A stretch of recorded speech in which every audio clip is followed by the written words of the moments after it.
എന്നാൽ നമ്മൾ മനസ്സിലാക്കേണ്ടത് ഈ കാലഘട്ടത്തിലൊന്നും കേരളം എന്ന രീതിയിൽ സംസ്ഥാനം ഇവിടെ രൂപീകരിക്കപ്പെട്ടിട്ടില്ല.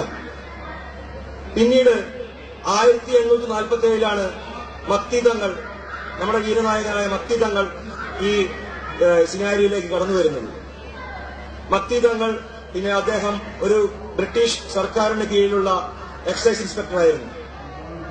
ആലുവയിൽ വെച്ചൊരിക്കൽ അദ്ദേഹം സംവാദം നടത്തുമ്പോൾ അദ്ദേഹത്തോട് ചോദിച്ചു ഒരു ക്രൈസ്തവ മിഷണറി, യേശു ക്രിസ്തു മരിച്ചവർക്ക് ജീവൻ നൽകി, നിങ്ങളുടെ പ്രവാചകൻ എപ്പോഴെങ്കിലും അങ്ങനെ ചെയ്തിട്ടുണ്ടോ എന്ന് ചോദിച്ചപ്പോൾ ഉടനടി പിന്നെ മക്തി തങ്ങൾ പറഞ്ഞു, നിങ്ങൾ ഇപ്പോൾ 1 മണിക്കൂറിനുള്ളിൽ ഒരു ശവം ഇവിടെ കൊണ്ടുവരികയാണെങ്കിൽ ഞാൻ ജീവൻ നൽകാമെന്ന് പറഞ്ഞു. അദ്ദേഹം വെറുതെ പറഞ്ഞതാണ്.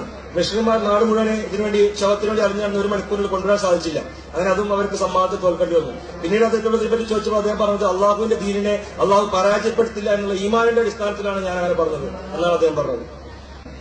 ഈ മഹാനായ പണ്ഡിതൻ 1912 ആണ് ഈ ലോകത്തോട് വിട പറഞ്ഞത്. തന്റെ പേന തന്റെ ശിഷ്യനായ ഹദ്രൂസിനെ നൽകിക്കൊണ്ട് നീ ഇതുകൊണ്ട് ജിഹാദ് ചെയ്യണമെന്ന് പറഞ്ഞുകൊണ്ട് ആ പാവം കൊടിയ ദാരിദ്ര്യത്തിലാണ് അദ്ദേഹം മരിച്ചത്. ഇദ്ദേഹത്തിന്റെ ചിന്തകളാണ് പിന്നീട് ഇവിടെയുള്ള ഐക്യസംഘത്തിനും അല്ലെങ്കിൽ ഈ മുജാഹിദ് പ്രസ്ഥാനത്തിനും ഇന്ന് ഈ വേദിയിൽ നിൽക്കുന്ന എനിക്ക് പോലും ഇദ്ദേഹത്തിന്റെ ചിന്തയിൽ നിന്നാണ്. ഇന്റർനെറ്റ് ഇല്ലാത്ത, ബ്ലോഗുകളില്ലാത്ത, വെബ്സൈറ്റുകളില്ലാത്ത, മലയാളത്തിൽ പുസ്തകം പോലും ഇല്ലാത്ത, ശരിക്കും യഥാർത്ഥത്തിൽ ഇദ്ഹാറുൽ ഹഖ് എന്ന് പറയുന്ന റഹ്മത്തുള്ളാഹി ഖൈറൻവയുടെ മീസാനുൽ ഹഖ് എന്ന് പറഞ്ഞ് ഫോണ്ടർ എന്ന് പറഞ്ഞ് മിഷണറി എഴുതിയ ബുക്കിന് മറുപടിയാണ് ഈ ഇദ്ഹാറുൽ ഹഖ്. അത് മാത്രമാണ് അദ്ദേഹം മുഖ്യമായി അവലംബിച്ചിരുന്നത്. വേറെ അധികം അറിവ് നേടാനുള്ള സൗകര്യങ്ങളൊന്നുമില്ല. എല്ലാവരുടെ ഉപദ്രവം സഹിച്ച് ഒറ്റയ്ക്ക് മുന്നേറിയ ആ മഹാന് പരലോകത്ത് ഉന്നത സ്ഥാനം ലഭിക്കട്ടെ എന്ന് പ്രാർത്ഥിച്ചുകൊണ്ട് ഞാൻ അവസാനിപ്പിക്കുകയാണ്.